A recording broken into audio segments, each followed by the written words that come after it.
What is going on? Welcome back to the channel. So today we're going to talk to you about Lucid.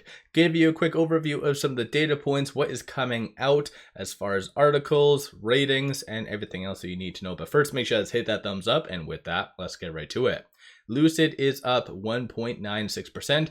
Market just opened roughly around 30 minutes ago. 257 the low, 266 the high. So you did have a spur of buying there, but 7.02 million shares being traded. 37.3 is the average. So today is going to be a relatively heavy volume day, despite no official news, no SEC filings, nothing along those lines coming out from Lucid. But there was one thing that kind of came out that is really propelling it higher, and that is this right over here. So new analyst rating. And even though it's not the most bullish, it does show yesterday, but it was actually posted today. $3 price target, RBC, Tom, who has a 43% success rating. So $3, I think, for any investor getting in, that's pretty much below their average in general. But given where Lucid's trading at, it's relatively optimistic. So once again, that's why it did move up higher. Aside from that, no actual news. There's a lot of articles coming out, so I'm going to go over that in a second. But while I'm actually on here, so I have the ALMA, Super Trend, 50, 100, and 200-day moving averages, stochastic RSI, and MACD. So MACD is relatively bearish.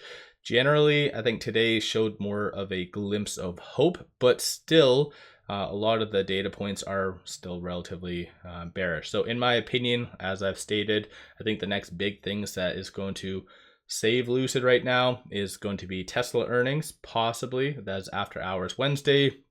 And then Lucid's own technicals aside from that. So let me know your thoughts on that. Aside from that, there's been a couple articles. Some people have been sending them to me, and I just wanted to go over them. So a lot of people always just see this kind of title, always bring up 𝗪𝗧. I'm not really a fan of them, but it says why you should buy the Lucid dip. And this is in general why I don't like a lot of articles, because essentially in this article, I'll save you guys some time. All it says is because RSI being very, very oversold, and the fact that supposedly analysts are raising their earnings per share expectations, that is a reason to buy Lucid, which based on this right here, that's actually kind of a lie, because over the last 90 days, there has been 3 negative, 0 positive revisions to the earnings per share. So make sure you guys always do your own due diligence at the end of the day, because like I said, 𝗪𝗧, they might have some good pieces out there, but this isn't valid. And then aside from that, there was this. So this one I think is more of a triggering one. So this one says Lucid CEO defends 1.75 billion capital raise following stock drop. So ultimately, because of him, I guess, during the recent fireside chats, the many conferences and interviews that he's done, he brings up saying that Lucid is in a very, I guess, high cash sector or high cash required sector, that we as investors should expect dilution. And for those of you that have been following my channel, yes, I did state Q3, Q4, there is going to be dilution. So I was kind of anticipating it, but in general, he is somehow pointing the blame at individuals and just the broader market, saying that, hey, you should have known, like the writing was on the wall. I've been kind of warning you guys, which in reality, he did state, and he actually does bring up the fact that from their earnings, they said that they have up until, I think it's tail end of 2025 for sufficient amount of cash and cash equivalents. But in here, supposedly based on, I guess, the NASDAQ company and whatever else, they need 12 months of financial runway or some crap like that, which I don't believe is valid. But yeah, this is why you should not trust Lucid when they state during their earnings that they have up until, like, for instance, as what they bring up, Q4 of next year of cash. They're going to dilute before that. So yeah, I think in general, this isn't that good of, more of, like I said, more of a triggering thing, because it's kind of like, hey, I'm going to dilute. You should have known that this was coming. Shame on you. So it's not the best thing that Lucid should have done. And it's kind of interesting because I know their marketing has been really on point to kind of represent Lucid as a very luxurious vehicle, high tech and whatever. But this, I feel like, is kind of wishy-washy, that it could be really portrayed as just pointing blame. And I think this isn't good whatsoever, a good image for Lucid. But aside from that, shorts are increasing 2.57 million shares. 21.1% of the free float is being shorted. And for those of you that do not know, the reason why this did drop dramatically right here is because essentially Lucid did dilute. So of course this is just a ratio, so as the higher the outstanding share count, the lower the free float, so it kind of goes hand in hand. So that's why it's at 21% and not at that like 30 what it previously was. But 251.55 million shares overall are being shorted, and then cost to borrow average is 5.36%.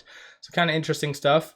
So the market just opened, like I said, roughly around 30 minutes ago, 40 something, and 149,000 in calls, 17,000 in puts. 60% of all the options being done today are optimistic and bullish, and of the call options, you see a consensus for it to be regaining above $3 for the most part. You have some optimism for next week around that 4, but not much for volume. And then on the flip side, very little put volume. So take that into consideration, but these are all the transactions that are occurring on the secondary market above $100,000. So you kind of had the selling that brought it down to that low of 257, and then you had that buying that brought it up for the most part to that 265. So kind of both opposite spectrums, and as of right now with it at 259 and change, it is trading between this S1 and the pivot. So 253 is going to be the strong support. I do believe that's what it bounced off of yesterday, or might have been the day before. And then $2.86 is that next strong target / resistance. So like I said, I think today is just more of a blip higher because of that analyst rating. But aside from that, I think just big money is waiting for a good reason to really back up the bus with Lucid. And that's, like I said, either due to Tesla just kind of reconfirming that the EV sector is a-okay, that there's a lot of good demand and whatever. And then as well, just Lucid's earnings. So what is your thoughts? On the 24th, that is when Lucid is going to be opening up their questions that retail can pose to management. So tomorrow I'll do a video all about some potentials that I feel is good. And then hopefully we'll kind of ask some of the right questions, not just basic stuff about profitability and just other things that will not be coming, at least in the short term. So let me know your thoughts. Don't forget to hit that thumbs up. Give yourself a shout out if you have been buying, if you've been selling. What have you been doing with Lucid? 2 things. Even though Lucid's doing its thing as usual, take advantage of this. It does give you 8 free stocks. Each stock is valued up to $2,000. This is a must take advantage of deal. And then aside from that, I did launch my membership. So if you like the Lucid content, want to support the channel, you can definitely do so through one of the tiers. And there's also another tier if you're looking for buy signals on stocks as well as options. So let me know your thoughts. Don't forget to hit that thumbs up. And with all that, appreciate all you guys watching.